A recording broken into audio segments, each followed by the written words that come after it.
Hello दोस्तों, स्वागत है आपका फिर से एक नए वीडियो में। और जैसा कि थंबनेल में आपको दिख गया होगा कि ये वीडियो में मैं बात करूंगा सिलिकॉन यूनिवर्सिटी के बारे में, जो कि उड़ीसा में लोकेटेड है। और उस यूनिवर्सिटी की तमाम चीज़ों का डिस्कशन करूंगा, fees, placement, TFW, hostel facilities and other opportunities, जिसको जान करके आप डिसाइड कर सकते हैं कि सिलिकॉन यूनिवर्सिटी आपके एकेडमिक चीज़ों के लिए सही होगा या नहीं होगा। तो अगर आप इस वीडियो पे आए हैं तो मेक श्योर आप इसको लाइक करिए, सब्सक्राइब करिए और इस वीडियो से अंत तक जुड़े रहिए, और भी ताकि आप तक और भी वीडियोस पहुंचते रहेंगे। सो बिना देरी किए हम वीडियो की शुरुआत करते हैं।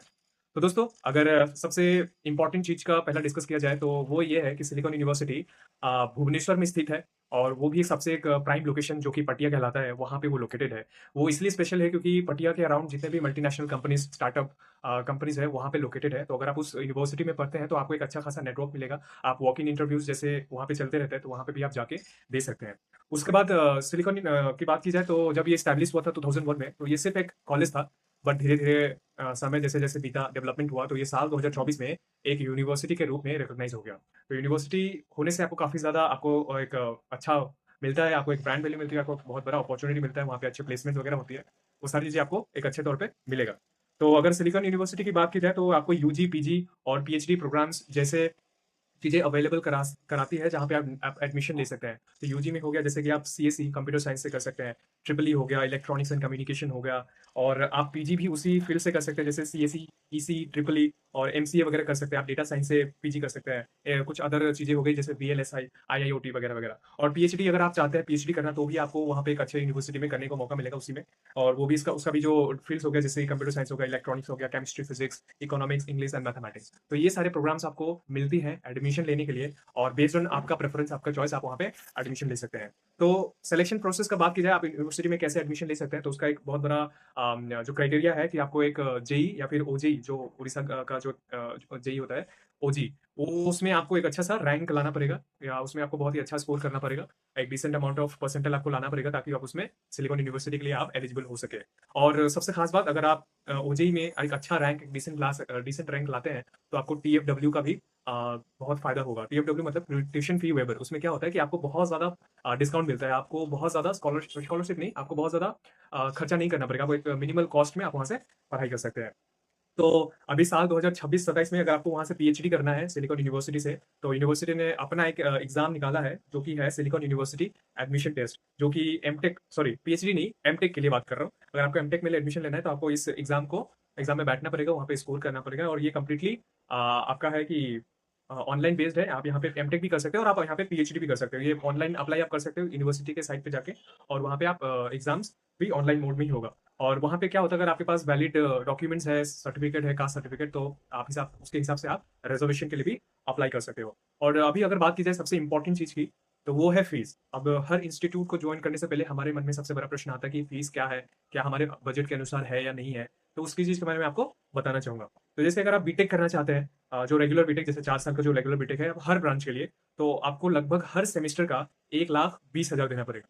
तो ये अगर आपको आठ चार जैसे 4 साल हो गए तो 8 सेमेस्टर हो गए, तो आपको उस हिसाब से 12, आपको 1,20,000 8 सेमेस्टर के हिसाब से आपको फिर कैलकुलेट कर लीजिए आपको कितना पड़ेगा। और अगर आप लेटरल एंट्री, जैसे हर कॉलेज में लेटरल एंट्री भी होता है, फर्स्ट ईयर के बाद आप सेकंड ईयर में डायरेक्ट एडमिशन ले सकते हैं, तो वहाँ पे भी आपको जो लेटरल 3 साल का होता है, तो वहाँ पे आपको पर सेमेस्टर अगेन सेम फीस लगता है, 1,20,000। और एमटेक का जो प्रोग्राम है वो आपका 2 साल का होता है, और पर सेमेस्टर आपको लगेगा लगभग 75,000, यानी कि 1 साल का 1,50,000, तो 2 साल का आपको 3 लाख में हो जाएगा। और ड्यूरिंग दी एडमिशन अगर बीटेक आप करना चाहते हैं तो आपको 20,000 इनिशियली पे करना पड़ेगा, ताकि आपका जो सीट है वो रिजर्व हो सके। और वो ड्यूरिंग द एडमिशन आपको देना पड़ता है, बाद में जाके वो आपकी कॉलेज फीस में एडजस्ट हो जाता है। तो बात की जाए स्कॉलरशिप की, तो स्कॉलरशिप में अगर देखिए, अगर आपने 10th 12th में बहुत अच्छा नंबर स्कोर किया है, जैसे मोर देन 70% आपने स्कोर किया है, तो आप काफी हद तक स्कॉलरशिप के लिए एलिजिबल होंगे। और उसमें भी ये बहुत अच्छा हो जाता है जब अगर आपकी जेई रैंक जो है, वो अगर 50,000 से 75,000 के बीच में आपकी जेई रैंक है, तो आपको लगभग हर सेमेस्टर 25,000 का डिस्काउंट मिलेगा। यानी अगर आपका 1,20,000 का सेमेस्टर है, तो आपको उसमें से 25,000 डिस्काउंट मिलेगा। यही अगर आपका 25,000 से 50,000 के बीच में रैंक है, तो आपको 50,000 का डिस्काउंट मिलेगा। यानी 1,20,000 में से आपको 50,000 डिस्काउंट करके आपको फीस पे करना है। अगर आपका रैंक 25,000 से लेस है, तब आपको 75,000 का डिस्काउंट मिलेगा। आई थिंक जो कि फेयर है, क्योंकि जिसने अच्छा रैंक स्कोर करके रखा है, उसमें ज़्यादा मेरिट है, उसमें ज़्यादा पोटेंशियल है, तो ज़ाहिर-सी बात है उसको एक अच्छा सा स्कॉलरशिप, डिसेंट सा स्कॉलरशिप मिलेगा। तो अगर आपका जैसे मैंने बताया 25,000 से लेस है, तो आप 75,000 तक आपको डिस्काउंट मिल सकता है। और एजुकेशन लोन की बात की जाए, तो आप एचडीएफसी कॉलेज मतलब ऐसे मतलब फैसिलिटीज़ देती हैं कि आप HDFC, ICICI bank, SBI bank या कर्नाटक बैंक से एक डिसेंट रेट पे, नॉट टू मच बट एक डिसेंट रेट पे आप लोन को अवेल कर सकते हैं। और टीएफडब्ल्यू की मैंने बात कर ली, तो टीएफडब्ल्यू में जैसे अगर आपने ओजेई दे के रखा है और आपका बहुत अच्छा रैंक है, तो आप टीएफडब्ल्यू के लिए एलिजिबल होते हैं और उसमें अगर अप्लाई करेंगे, तो आपको ट्यूशन फीस बहुत बहुत बहुत कम पड़ जाएगा। मतलब जैसे 1,20,000 एक साल का, एक सेमेस्टर का होता है, तो एक साल का हो गया लगभग 2,40,000। तो अगर आपने टीएफडब्ल्यू करके अप्लाई करके रखा है, तो आपको इंस्टीट्यूट फी बोलिए कि नेग्लिजिबल हो जाता है। फिर आपको फिर हॉस्टल फीस देना पड़ता है और आपको बस वो जो अदर चार्जेस, एग्जाम चार्जेस उतने ही देने पड़ते हैं, बहुत मिनिमल हो जाता है। इनफैक्ट मेरे कॉलेज में एक बच्चा था, उसने टीएफडब्ल्यू लगाया था, तो उसको लगभग दो, वो बोल रहा था मेरे को कि उसका 2.5 लाख में पूरा इंजीनियरिंग हो गया 4 साल का। और वहीं पे बाकी जो नॉर्मल लोग थे, जो नॉर्मल थे, उनको लगभग 7.5 से 8 लाख रुपए लग गए इंजीनियरिंग करने का। तो बताइए टीएफडब्ल्यू का कितना एडवांटेज आपको मिलता है। उसके बाद अगर हम बात की जाए हॉस्टल्स की, हॉस्टल भी एक बहुत बड़ा इंपॉर्टेंट फैक्टर हो जाता है, क्योंकि आपको बहुत दूर से बच्चे आते हैं, तो आप हॉस्टल लेना प्रेफर करते हैं। तो 4 सीटेड अगर आपको चाहिए नॉन एसी रूम, तो आपको 21,000 पर सेमेस्टर लगेगा। अगर 4 सीटेड एसी रूम चाहिए, तो आपको 32,000 पर सेमेस्टर लगेगा। अगर आपको 3 सीटेड विथ अटैच्ड टॉयलेट चाहिए, तो आपको 47,000 पर सेमेस्टर मिलेगा। और अगर वो 2 seated AC with attached toilet चाहिए, तब भी आपको 47,000 लगेगा। और आपको अगर 3 सीटेड एसी चाहिए, तो 41,000 पर सेमेस्टर। और 3 सीटेड नॉन एसी चाहिए, तो आपको 23,000 पर सेमेस्टर, जो कि डिसेंट है। एसी चार्जेस आपको, अगर आपको एसी वाला रूम चाहिए, तो आपको थोड़े से एक्स्ट्रा पे करना पड़ेगा, और आपको अटैच्ड बाथरूम चाहिए, तो भी थोड़ा सा आपको एक्स्ट्रा लगता है। बट मोर और लेस हॉस्टल फैसिलिटीज आपको डिसेंट मिलेंगी। और उसके अलावा जो मेस चार्जेस होते हैं, उसमें अच्छे से आपको इंक्लूड करके आपको दिया जाता है। सो वही चीज़ है। और इनिशियली आपको 9,000 ड्यूरिंग द एडमिशन आपको पे करना होता है, ताकि आप उस हॉस्टल वगैरह को एडमिशन मतलब हॉस्टल को रूम को अलॉटमेंट आपको मिल जाए। तो उसके बाद सबसे खास बात जो होती है, वो प्लेसमेंट। किसी भी कॉलेज को हम जब इतने लाख रुपए देते हैं, तो बदले में हमारा क्वेश्चन होता है कि हमें रिटर्न ऑफ इन्वेस्टमेंट कितना मिलेगा, हमें कौन कौन सी अपॉर्चुनिटीज मिलेगी वगैरह वगैरह। तो मैं बात कर लूँ प्लेसमेंट का, तो प्लेसमेंट के तौर पे देखा जाए, तो वहाँ पे कंपनीज अच्छी खासी आती है। TCS, Infosys, Wipro, Cognizant, Accenture, इतनी सारी कंपनीज आती है। और भी बहुत सारी स्टार्टअप कंपनीज आती है, जो बच्चों को डिसेंट नंबर में उठा के लेके जाती है और उनको ठीक ठाक अपॉर्चुनिटी देती है कैरियर स्टार्ट करने के लिए। तो लगभग बात की जाए प्लेसमेंट की, तो लगभग 75% से 80% बच्चे ओवरऑल प्लेस हो जाते हैं। उनका जो एवरेज पैकेज होता है, वो है 3.5 लाख से 6 लाख के बीच में। और टॉप बच्चे जो बहुत अच्छा प्रैक्टिस करते हैं, कोडिंग वगैरह, जो उनको स्किल बहुत ज़्यादा होती है, उनको 8 से 15 लाख के बीच में भी पैकेजेस मिलते हैं। और हाईएस्ट पैकेज जो रहा है, वो 30 लाख पर एनम, जो एक सीएससी के बच्चों को मिलता है। तो ये रहा आपका कॉलेज का ओवरऑल प्लेसमेंट सिनेरियो। तो आई थिंक प्लेसमेंट सिनेरियो ठीक है। आप जो रिटर्न ऑफ इन्वेस्टमेंट एक्सपेक्ट करते हैं, वो आपको काफी हद तक मिल जाता है, अगर आपने अच्छे से पढ़ाई करके रखी है, अपने आप को अपस्किल करके रखा है। 31% ऑफर्स मोर देन 5 लाख मिलते हैं। और लगभग 80 प्लस कंपनीज आती है कैंपस में विजिट करने, जो बच्चों को लेके जाती है। मोर देन 263 जो इंटर्नशिप ऑफर्स मिलते हैं बच्चों को अपना कैरियर स्टार्ट करने के लिए।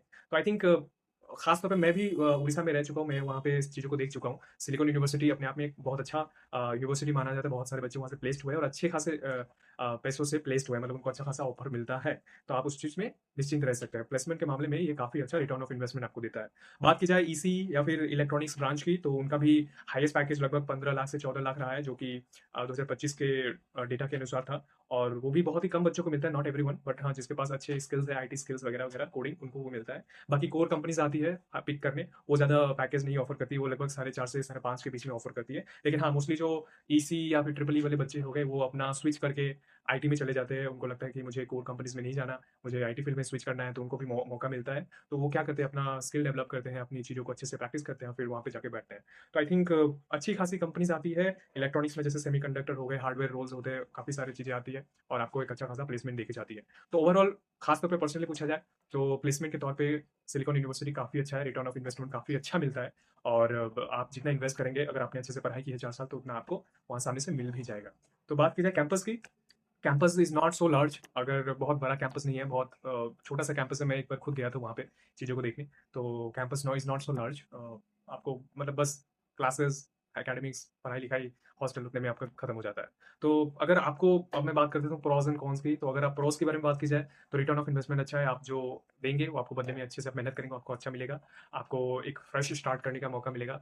कोडिंग कल्चर काफ़ी अच्छा है, बच्चे काफ़ी ज़्यादा पढ़ाई को लेकर सीरियस है वहाँ पे। अच्छा खासा अपना चीज़ों में नेटवर्क बना सकते हैं। और सबसे खास बात, क्योंकि वहाँ पे आईटी हब है, आपके कॉलेज के आसपास आईटी हब मिलेगा आपको, तो आप कहीं भी कभी भी वॉक इन इंटरव्यू दे सकते हैं, यहाँ वहाँ के लोगों से कांटेक्ट बना के रख सकते हैं, जो आपको अपने कैरियर में एडवांटेज के रूप में देखा। और दूसरी बात की जाए कॉन्स के बारे में, तो कॉन्स देखिए, आपको कैरियर वाइज अच्छा रहेगा, but if you are expecting कि मेरे को लग्जरी लाइफ, मेरे को वो कैंपस लाइफ मिले, तो वो नहीं है।